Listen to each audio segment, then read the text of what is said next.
منا ما يعرف الياس والريبة، زاده القرآن والسنة وادعاه الداعي يجيبه. طارشي دنيا تقول إنه على العهد والوعد نوفي. ريض الطارش يلم عنا خط بكتابك بترحيبه، لو سار بك ليلك وجنة بالدجا في الليل تسريبه. ريض الطارش يلم عنا خط بكتابك بترحيبه، لو سار بك ليلك وجنة بالدجا في الليل تسريبه.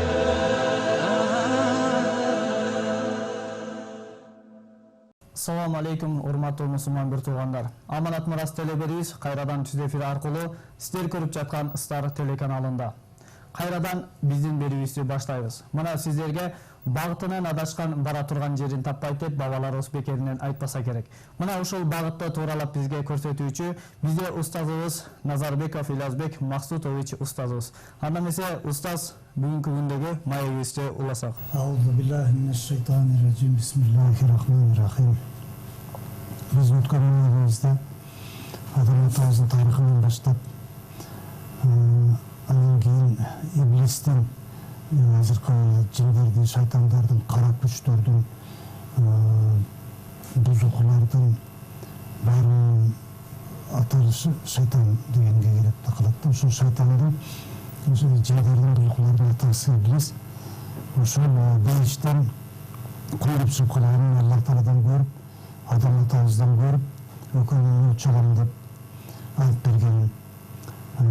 Аллах Таалага адам атабызга, анын балдар кыздарына бизге согуш ачкандыгын айтканбыз. Ошон үчүн Аллах Таала бизди айыптап, биздин учабыга бар аракетин жумшап, 24 саат бою тыйымсыз бир гана жамандыкты кылып келет шайтан. Анын атасын аткарынын үстүндө. Өткөндө айтканбыз, Аллах Таалага учабынын атасына айткан, сенин жараткандарыңды өзгөртөм. Құдай, сен адамды жарата коюп, мен жыргап жашап жаткан бейиштен куйруп чыгардың деп Алла Тааланы көмөкөрлөп, сенин жараткандарыңды өзгөртөм деген. Анан айтканбыз, жараткандарын Алла Тааланын чынында өзгөртүп атат. Шайтандар бул ген модификация организм дегендер алманы башка бир нерсенин модификация кылып, үнүндү, буудайды, мышыктын генин модификация кылып чыккандар жемесин деп ошошуп, жана Кытайда жумуртка жасап, ар кандай Алла Тааланын жасаган нерселерин жасап аткандары. Анан кийин пластическая операция, мурундарын өзгөртүү операция кылып аткандары, ийгиндерин өзгөртүү операция, терилерин алмаштырып, ошо Алла Тааланын жаратканын өзгөртүп аткандары. Бул шайтандын айтканы менен болуп атат. Анан кийин аялдардын кашын терип алышы, кашынын формасын, Аллах жараткан кашын формасын өзгөртүшү, ушулар баары шайтандын азгыруу васвасасы менен кылынып атат.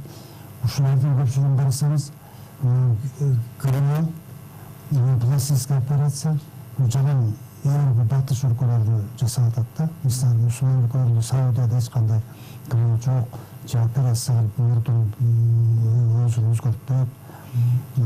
Жана каш тергендерди карасаңыз, бул да жалаң баягы Кудайдан алыс болгон, намазын окуган, дин менен тааныштыгы жок адамдардын арасында кездешет да.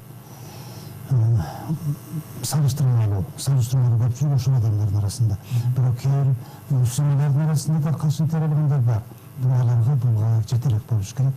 Себеби инсан дайыма өсүүлөрүнүн жолунда алып, динде де иманда да ушундай өсүүлөрү бар. Иманды Аллах Таала берип инсанга. Инсан ошол иманды же күчөтүп, күчтүү иман кылып алат, же болбосо ошону жоолотуп, имансыз болуп калат. Так Аллах Таала ар бир инсанга жаралганда иман берет. Хидаят деп коет.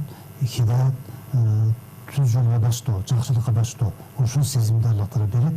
Жана жаны төрөлгөн ыркай курсагым той болсо өлүп калам деген нерсени билбей туруп, энесинин чейин таап деген сыяктуу. Болбосо жаны төрөлгөн нерсе курсагы ачкалганда эне билбейт, илимий түрдө.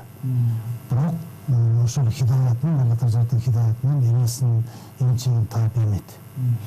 Бул хидаят. Теорияда билбейт, бирок кылат.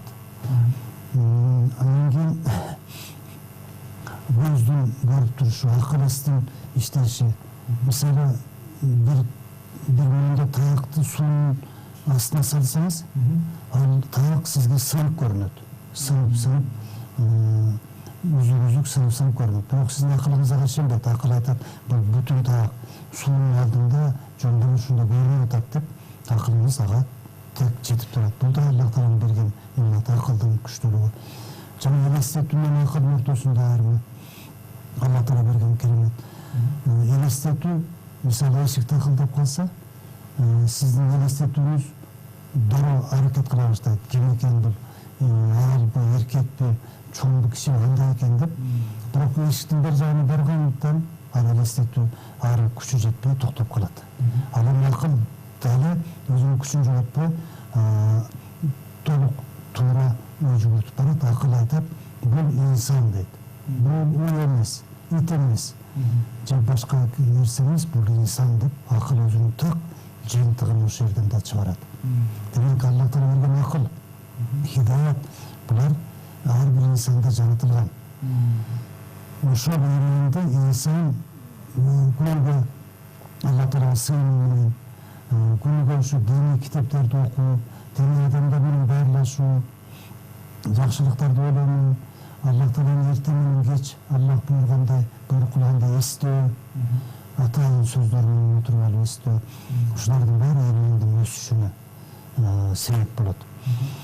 Же болбосо жакшылыктарды кылуу, бир кишиге жакшылык кылып койсоң, бир муктаж адамга моралдык же материалдык жардам берип койсоң, же бир мечиттерде турган жанагы жардам, мечитке жардам деген эшиктерге аз да болсо өзүнүн салымын кошуп акча салсаң, ошондо инсан өзү бир кубанып калган, бир жакшы сезим пайда болгонун билет, сезет да, бул имандын көтөрүлүшүнө алып келет.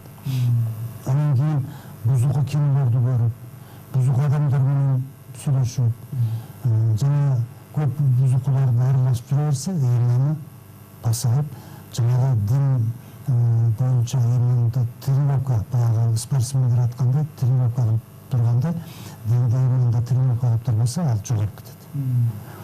Ошон үчүн минимум тренировка Аллах Таала дайындаган минимум тренировка бул күнүгө 5 жолу Аллах Таала менен байланышып, баарлашып, сыйынуу.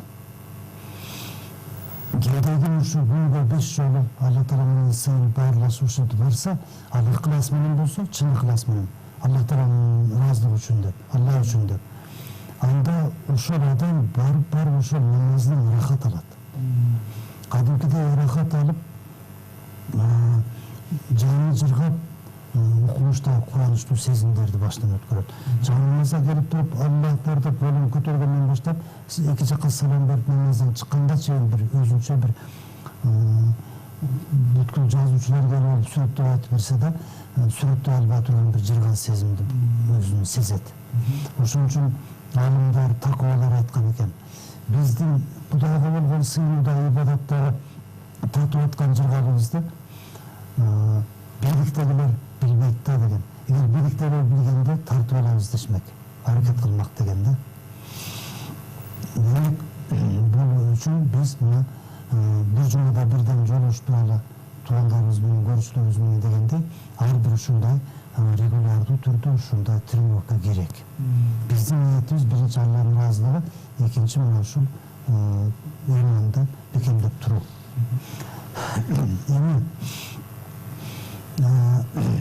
жана өткөн сабакта айттык, ошол шайтандын кылып аткан амалдары адам менен Аллахыбыздын балдарына кылып аткан эмне. Шайтан Алла Таалага айтпадыбы? Сенин учалганың жанагы, ал эми адам балдар кыздардын учалганы, алардын көпчүлүгүн тозокко түшүрөм, тозокко даярдайм, бузукулук жолго салам. Көпчүлүгүн деп айткан. О Кудай, сенин китебиң колумда барларга тие албайм. Калганын баарын мен өзүм менен алып кетем. көпчүлүгүн бузамын дегенде эми дагы бир кайталап эскертип коелу. Жер үстүндө адам атабыздын балдар кыздарынын саны 7 миллиардка жетти. Бул жолду 7 миллиард. Ошол 7 миллиардтын 1 миллиарды гана мусулман деп аталып атат. 6 миллиардын шайтан өзүнүкү кылып койду. Себеби Аллах Таала мындай айтканда кээ бир инсан айтышы мүмкүн. Христиан дининде деле миллиарддаган адамдар сыйынып атпайбы? Будда дининде деле миллиарддаган адамдар сыйынып атпайбы деп айтыштары мүмкүн. Биз алар баары шайтандын жетегине кирип калган кишилер болуп калды дегенми бизде Курандан далил бар. Аллах Таала Куранда айтат. Кимдегин Али-Имран сүрөсүндө. Кимдегин исламдан башка динди дин деп тутулса, андан эч качан кабыл алынбайт. Жаңыл адашкандардын, утулгандардын, азап жей тургандардын катарында калат.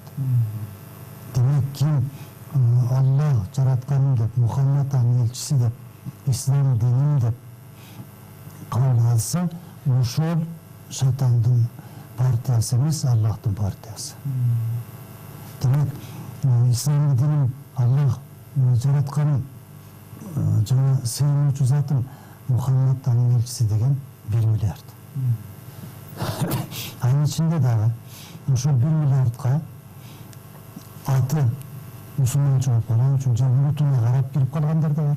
Мисалы кыргыз эле болсо мусулман деп жазылып калган. Өзбек эле болсо мусулман деп улутуна карап жазылып калган. Анан ошо кыргыздардын улутуна карап мусулман болуп калгандардын да алигиче ислам түшүнбөй жүргөндөрү канча.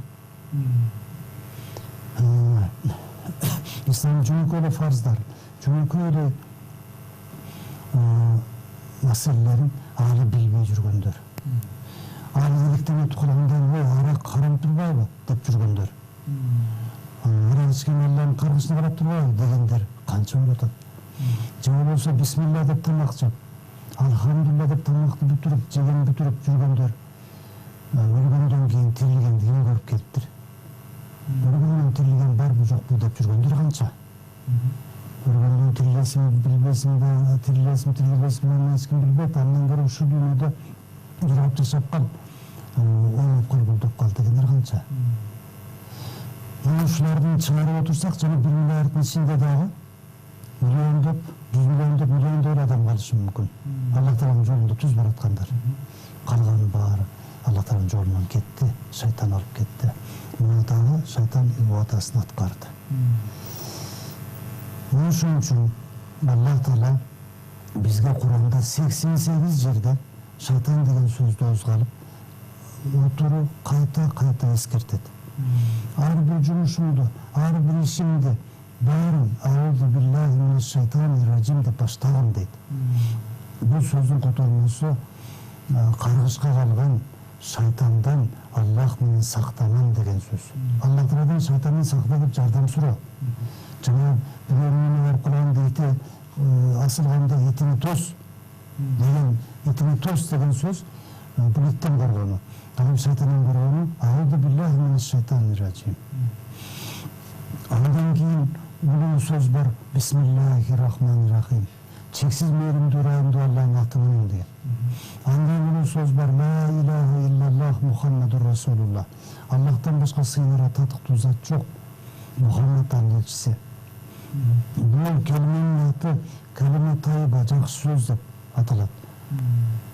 Дагы кайталап өткөндөрдөн кайталап айтып койсок, жакшы сөз деп аталат. Инсан өмүр бою уккан жакшы сөздөрдүн эң жакшысы ушул. Апамдын элинин тигилип кетейинин дагы. Жебал, ичибал, уктабал, эсалбал дегенден дагы.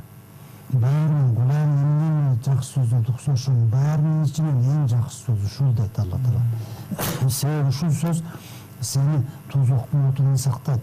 Ушул сөз сени түбөлүк жыргалдуу жаннатка киргизет. Ал жерде сенин үйүң болот. Хурма багынын, жүзүм бак, анар багынын турган сенин бакчаларың болот. Ал жакта түбөлүк жашайсың. Дейт Аллах Таала. Ошого ла илаха иллаллах ортодо турат, ажыратып, тозок менен бейиштин ортосунда. Ушул менен чечилет. Ошон үчүн бул эң жакшы сөз.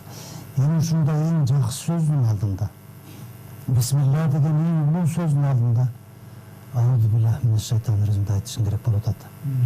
Себеби сен шайтандан сак болбосоң, шайтан сенин каныңа кирип, миыңа кирип, жүрөгүңө кирип, эркиңди бийлеп туруп, акыл эсиңди ээлеп алып туруп, буруп кете турган болсо, анда ла иляха иллаллахты түшүнбөйсүң. Анда бисмиллахтын баркын билбейсиң. Ошон үчүн эң сөздүн башы Ауду биллахи минеш шайтанир раджим. Бизде ошон үчүн дайыма эмнесиз болсо мына элге кайрыларда, өзүбүздүн сөз баштарда, сабактарыбыз башталарда, үйгө киргенде, машинабызга отурганда, ар бир учурда, ар бир кыймыл-аракеттен кийинки кыймыл-аракетке өткөндө ушу сөзүбүздүн башталышы Ауду биллахи минеш шайтанир раджим болот. Бизде ушуну айтып алып баштасак, тегерегибизде шайтан жок болот, каныбыздагы шайтан азгырык кыла албай калат. Алы жок болуп калат. Себеби бул сөз айтылганда шайтандын күчү жок болот. Андан кийин ойлорун менен сүйлөгөн сөзүң, пикириң, түзгөн планың баары туура болот дагы, анан утулбайсың. Эгер Ауду биллахи минеш шайтанир раджимди айтпай туруп пландасаң, анда адашып калышы мүмкүн ал планда. Бир ишти болдурсаң, адашып калышы мүмкүн. Же бир иш кылсаң, туура эмес кылып алышы мүмкүн. Эми өткөндө айтканбыз, Аллах Таала Куранда шайтан жөнүндө бизге көп эскертип айтып берет. Аллах Таала ушу биз менен шайтандын күрөшүүбүздүн ортосунда бизге жардам берет. Жана пайгамбар арабыздан бир кишини тандап алып, анын өзүнүн өкүлү кылып, пайгамбарга жөнөтүп бизге үйрөтөт. Кандай алып шайтандан сактануу керек? Мындайча айтканда, жалпылап айтканда, биздин өмүрүбүздүн негизи башталышынан балагатка жеткенден баштап көөргө кирип кеткиче шайтан менен күрөшүүдөн турат. Күрөшүү. Ошон үчүн дагы мечиттердеги мындай мечиттерде имам турган оюк болот. Ошого имам кирип турат. Аркасынан бар мусулмандар каз-катар тизилип турат. Ошол имам турган оюкчаны михраб деп атайт. Михраб деген арабчадан которгондо харб деген сөздүн согуш деген согуш талаасы. Ал согуш талаасы ким менен ким согуша турган тала. Аркада мусулмандар катар тизип алып, алдында турган имам шайтан менен согуша турган тала. Михраб. Ошондо мечиттерде мусулмандар жык-жык намазга каз-катар тизилип туруп, имамдар жакшы сапаттуу ыхлас менен намаз окуп турса, ошол элде жүргөн, ошол территорияда жүргөн шайтандардын баары алып кетип, алы куруп, күчү жоголуп, качып жок болот. Анан мечиттер бош турса, согуш талаасын согуша турган эч ким жок болсо, шайтан менен, анда шайтандар салтанат куруп, күч алып, ошол элди бузуп жарат. Ошон үчүн дагы кээ бир акыл эстүү эле эл башында турган адамдардын көп айткан, көп болгонбуз. Мечит көбөйүп кетти. Көп мечит курулуп кетти. Андан бери мектеп курса болбой беле дегендерди укканбыз. Бул шайтандын ага өзүнө салып сүрөткөн сөзү. Мечит канча көп болсо, имам ушунча күчтүү, рызкы Кудайдын разылыгы келип, береке, жакшылык ошончо көп болот. Мечит канча көп болсо. Биздин Кыргызстан баары боюнча 2000 мечит болуп кетти деп чуу көтөрүп атышат. Кайрылат адамдар. Ал эми арабтардын бир эле шаарында 5000-6000 мечит бар. Бир шаарында. Аларда Кудайга шүгүр, тынчылык, салыштырмалуу, жакшылык. Дагы бар шайтан барып согушкан жерлерде согуш болуп атат. Бирок шайтан кирбеген мамлекеттеринде салыштырмалуу жакшылык. Буга Сауд Арабиясын айтсак болот. Кувейт,